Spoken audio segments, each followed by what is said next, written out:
Hello, my beautiful YouTube family. I hope you're all doing well. First and foremost, thank you so much for responding to my Ask Muniba Mazari post.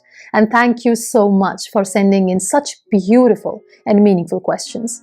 In this video, I will try to answer as many questions as possible. So let's begin. This is a wonderful question. And yes, I do believe in the power of manifestation and in the power of visualization. I have always said this, that what we say or what we think, we become. Our thoughts, our words, our imagination, and our visuals, whatever we try to envision, all of that create totality of our reality. But having said that, let me say this loud and clear, that manifestation and visualization are two tools that can help you achieve your goals. But dreams and ambitions don't work unless you do. I can sit in my room and I can manifest things all day long, but I know this, that it's not going to help. Manifestation is not enough. In order to achieve something in life, you have to work hard for it. You have to invest each and every ounce of your energy to achieve that goal. Your attention to intention matters. Your consistency and your passion to achieve something matters. So yes, I believe in manifestation, but I also believe in hard work. How to deal with loss is a really important question. There is no single soul on this planet Earth who has not experienced loss or any kind of grief that comes with it. We all have a fair share of dealing with grief and dealing with loss. In my personal journey, when I lost the ability to walk and when I lost the ability to become a mother, I was devastated. People used to say, time is going to heal you, but I used to disagree, and I disagree with this statement till date. Time does not heal us. We heal us.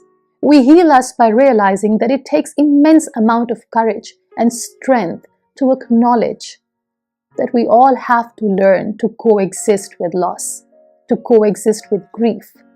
No amount of success can fill that void that comes with losing health or our loved ones. Nothing can replace that. But with time, we slowly and gradually learn to coexist with loss. And yes, the grief that comes with loss can visit us anytime. It visits me too, quite often. So what I do is, instead of pushing it away, I sit with that grief, I cry with grief, and then I let it go. And that's the only way to move forward. The only way to cope with grief and loss is to learn to coexist with it. This is a really good question. I already have made a video about how to build confidence. You can go to my YouTube channel and watch that video. But in this video, let me answer this question in a very short and precise way. No one is born confident. You don't get it, you don't inherit it from your family. You have to learn this skill with time. It's a soft skill that anyone can learn with time. All it takes is a lot of practice and a lot of self-belief. Confidence doesn't mean that everyone around you appreciates you or admires you. Confidence means that even if no one around you appreciates you and supports you, you're still going to be okay. And then there is a misconception about confident people. A lot of people think that confidence is loud, but reality is quite the opposite. Insecurities are loud. Confidence is silent. To err is human, and to forgive is divine.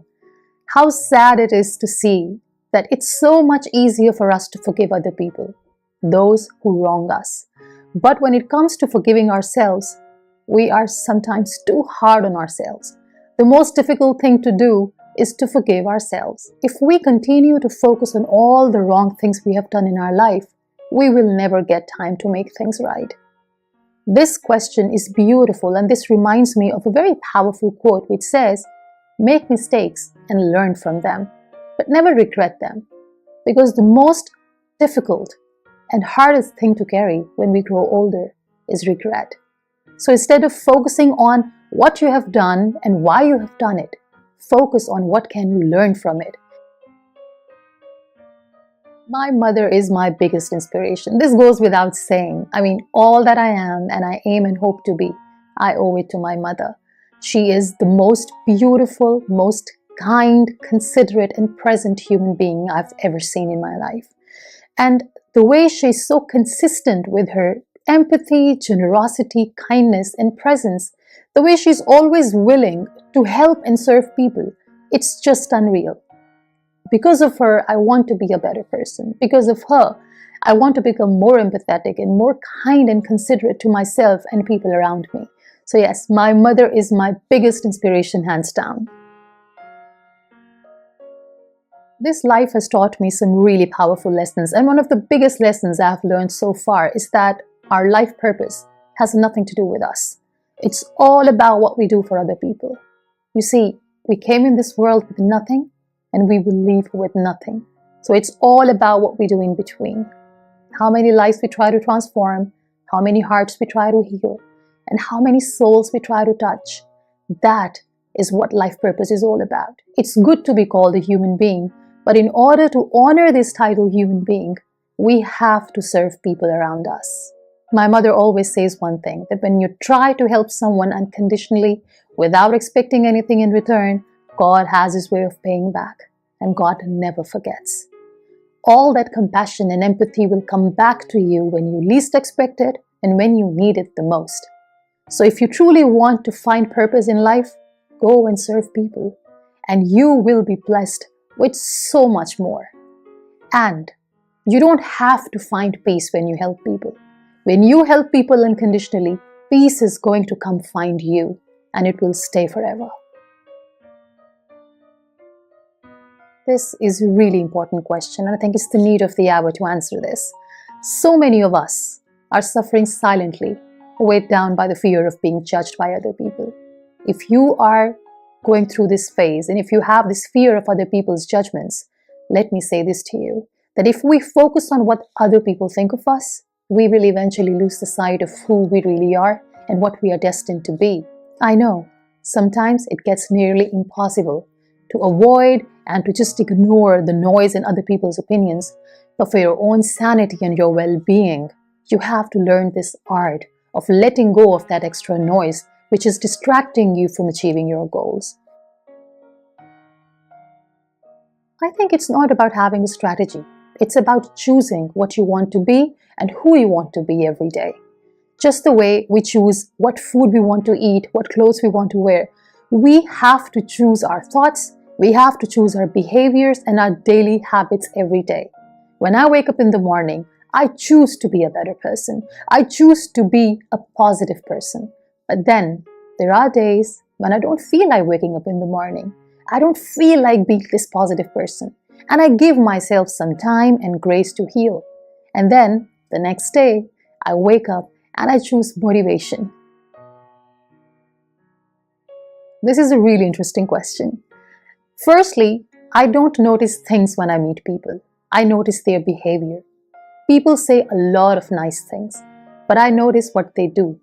To me, words don't matter. Actions do. My dear 11th grader, firstly, you are not a rat. So you don't have to participate in any of these rat races whatsoever. And can I say this, that I'm really sick and tired of this ongoing toxic competition which has destroyed so many lives and it has killed so many dreams. You are your biggest competitor. That's it. You don't have to compete with anyone around you. All you need to do is focus on your self-growth and be a better person. That's about it. Well, the best thing about being a motivational speaker is that you get to travel around the world and you get to meet the most positive, incredibly talented, and purpose-driven people. And even more so, as a motivational speaker, I've realized that it is so beautiful to know that your life story can change so many lives and you can be a small part of someone's healing journey. I've also seen that how, because of human stories, we can connect with other people on a deeper human level. And it's always a pleasure and honor to hear from people saying that because of your story, you're not going to give up. So to me, motivational speaking is not just a profession. It's a blessing, it's an honor, and it's a privilege. To me, being significant is a lot more important than being successful. What kind of legacy do you want to leave? And how would you like to be remembered? These things matter to me. And I've always said this, and I'll say it again, that name, fame, titles, accolades, they will come and go. But your positive impact on your society and people around you will last longer. So instead of focusing on being successful, focus on being significant for people around you. Well, I have received so many beautiful advices from around the world, but one of my most favorite advice would be, when you look at the people in your circle and you do not get inspired, you don't have a circle, you have a cage.